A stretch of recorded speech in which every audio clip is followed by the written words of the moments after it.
Si tu n'es pas chrétien, tu peux scroller parce que dans cette vidéo, j'aimerais véritablement parler à toutes les personnes chrétiennes qui prennent véritablement la foi très au sérieux et qui aimeraient partager cela sur les réseaux sociaux. Si vous voulez prendre les réseaux sociaux et utiliser également cela comme une opportunité, des sources de revenus, etc., je vais vous recommander de mettre à part la foi dans votre contenu. Je ne suis pas en train de dire n'assumez pas que vous êtes chrétien. Je suis en train de dire ne faites pas un contenu exclusivement chrétien. C'est-à-dire, voilà, comment prier, comment méditer, etc., etc. La plupart des marques qui veulent faire des partenariats avec des influenceurs, des créateurs de contenu, ne cherchent pas des personnes qui sont dans cette niche-là en particulier, dont vous aurez moins de chances, premièrement. Deuxièmement, nous sommes là sur les réseaux pour venir équilibrer les choses. Il faut voir ça vraiment du côté spirituel. Le monde a un agenda qu'il est en train d'achever et de pousser en fait. Un agenda qu'il est en train de mettre en avant. Comme vous allez voir, l'homosexualité, comment c'est enseigné dans les écoles, comment plein de choses. Regardez les séries sur Netflix, vous allez voir que ce sont ce genre de choses qu'on essaye de promouvoir. Quand nous, on vient en tant que chrétiens pour faire du contenu, en fait, on veut présenter au monde ce que la Bible dit, ce que Dieu pense, les opinions de Dieu. Nous sommes là pour être ses porte-parole. Nous ne sommes pas là pour nous. Ce n'est pas pour moi que je viens pour dire est-ce que tu aurais une minute pour prier avec moi parce que ça ne m'apporte rien. Du coup, ce que je veux par là dire, c'est quoi? C'est que quand vous venez donc pour mettre Dieu en avant et que vous avez des intentions comme le fait de monétiser, le fait, voilà, de pousser vos propres produits, etc., il y a des chances que vous vous retrouvez en train de vouloir dire ce que les gens vont vouloir écouter. Pour ne pas être en compromission, vous ne voulez pas heurter les gens, vous ne voulez pas convaincre les gens, vous ne voulez pas, voilà, prêcher ce que Dieu met dans vos cœurs. Vous voulez plus faire ce que eux ils veulent. Parce que vous savez que c'est ça qui donne les statistiques, c'est ça qui donne plus de chiffres. Et quand vous êtes dans cette posture, votre cœur est déjà attaqué. Et puis plein de choses que le Seigneur va vous mettre à cœur de faire, qui ne va pas vous rapporter de l'argent, vous allez avoir du mal à tenir. Par exemple, là, je suis en train de gérer un groupe WhatsApp des personnes, j'envoie des méditations. Je ne suis pas seule d'ailleurs, j'ai demandé à quelques personnes qui se sentaient volontaires de, voilà, joindre dans la mission et tout. Mais j'ai remarqué que quand les enfants de Dieu font quelque chose et que ce n'est pas payé, il y a comme un sens de on ne me paye même pas déjà pour ça, je fais ça gratuitement, etc. Mais vous n'êtes pas en train de faire ça gratuitement. Ce que vous ne savez pas, c'est que vous êtes embauché par Dieu.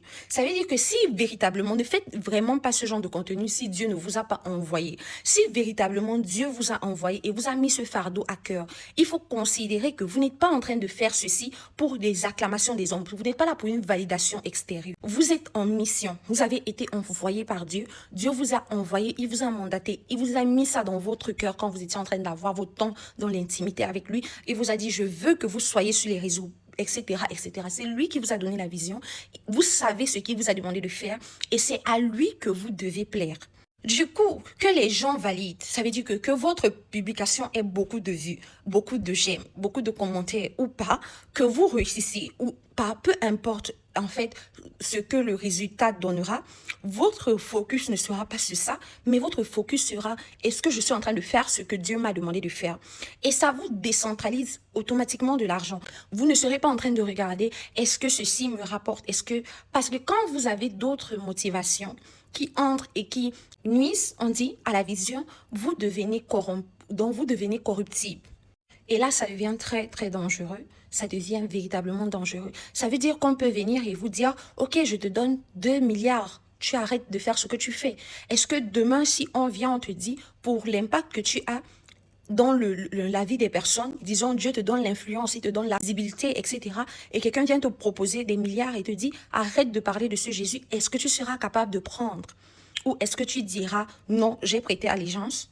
C'est très important parce qu'il faudrait que vous compreniez aussi que c'est tout à fait normal et ok si en tant que chrétien, vous voulez faire un contenu beauté, vous voulez nous montrer comment vous faites des skincare, vous voulez nous montrer comment vous faites du make-up, peu importe la niche qui vous intéresse plus, si vous voulez aller dans ce sens-là, allez, ne faites pas du contenu chrétien pour après être frustré et être perdu. On ne se lance pas dans ce genre de choses juste par les vibes, le mood, etc. Il faut véritablement être convaincu que là, la route que je suis en train de prendre, si je peux tenir jusqu'au bout. La Bible dit, quand Jésus parlait, il a dit dans l'une de ses paraboles que qui, avant de commencer un bâtiment, ne regarde pas le coût, il ne pense pas à la fondation, etc. Évaluez le coût. Vous voyez si ça vaut la peine. Voyez si vous en êtes capable. J'ai un autre compte où j'ai créé en fait ce compte-là pour justement donner des opinions comme ça parce que j'ai remarqué que sur celui-ci, les gens sont juste habitués à m'entendre prier, à m'écouter prier. Mais véritablement, je veux vous encourager à tenir ferme si vous avez décidé de créer du contenu chrétien. Ou s'il n'est pas encore trop tard, vous pouvez toujours switcher parce que ça n'a pas de sens. Que vous cherchez de l'argent, parce que ce genre de choses donne plutôt la honte au nom de Jésus. Ça fait honte. Tous, like we are all scammers. Ça veut dire que pendant que tu es en train de faire ton contenu ou tu pries pour des personnes, tu pries sans rien attendre. Si quelqu'un, voilà, a à cœur de te bénir parce que ton contenu, voilà, est édifiant pour lui, ok. Mais toi, tu fais ce que tu fais sans rien attendre parce que ta récompense n'est pas de ce monde. Jésus pouvait dire que si vous faites quelque chose pour les hommes, votre Père qui est dans les cieux vous récompensera.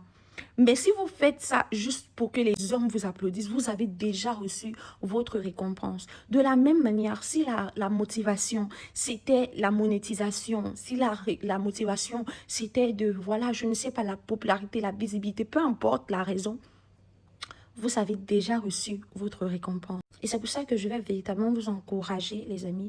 Je parle vraiment d'un sujet assez sensible. Ça, c'est ma vidéo la plus longue sur cette plateforme que j'ai eu à faire depuis que j'ai commencé. Mais c'est véritablement pour vous encourager à garder vos cœurs, purs, à marcher avec Dieu et à savoir qu'on ne le sert pas gratuitement, même s'il n'y a pas de récompense, il n'y a pas d'argent inclus.